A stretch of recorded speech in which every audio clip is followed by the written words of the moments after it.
আসছি। আজকে আমি বাটা মাছের কালিয়া করব। আপনারা তো শস্য বাটা বাটা মাছের ঝোল অনেকভাবেই খেয়েছেন। আজকে আমি যেরকম রুই মাছের কালিয়া করে ওই রকম বাটা মাছের কালিয়া করব।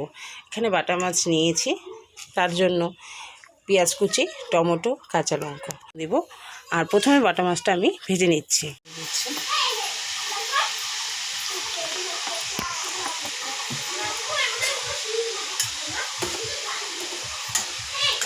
বাটা মাছগুলো দিয়ে দিচ্ছি। আমি নামিয়ে নিচ্ছি। এখন এই পাইকারিটা সুন্দর তেল আছে, সেজন্য তেল দিচ্ছি না। এখন অল্প জিরা দিয়ে দিচ্ছি, কাঁচা লঙ্কা, গোটা গরম মশলা থেতো করে নিয়েছি, পেঁয়াজ আর টমেটো,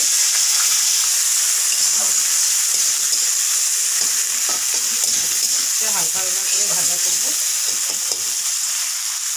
এখন আমি মশলা বেটে নেব। মশলার জন্য নিয়েছি অল্প পেঁয়াজ, অল্প জিরা, টমেটো, এগুলোকে বেটে নেব। বেটে রাখা মশলাগুলো দিয়ে দিচ্ছি।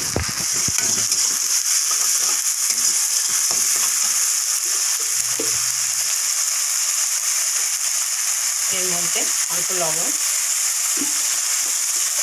স্বাদ অনুসারে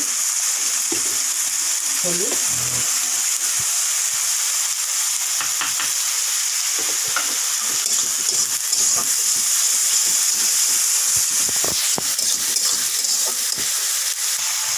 অল্প লঙ্কার গুঁড়ো। এটা কিছু সময় নেড়ে হালকা জল দিয়ে কষিয়ে নেব।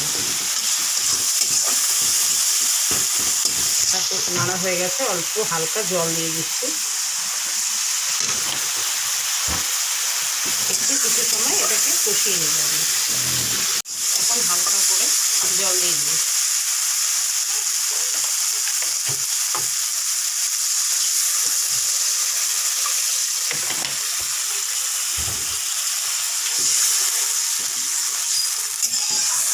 মাছগুলো দিয়ে তারপরে মাছগুলো দিয়ে দেবেন। একটু ফুটবে এটা, তারপরে আমি এখন গরম মশলা দেবো ওর মধ্যে।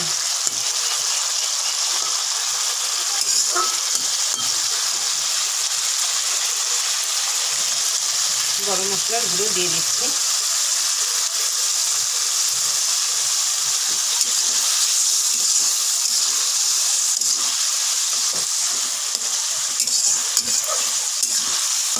এখন এটাকে আমি নামিয়ে নেব। আমার হয়ে গেছে। আমার বাটা মাছের কালিয়া রেডি। আপনারাও একবার ট্রাই করবেন, কেমন লাগে খেতে আপনারা করে দেখবেন একবার।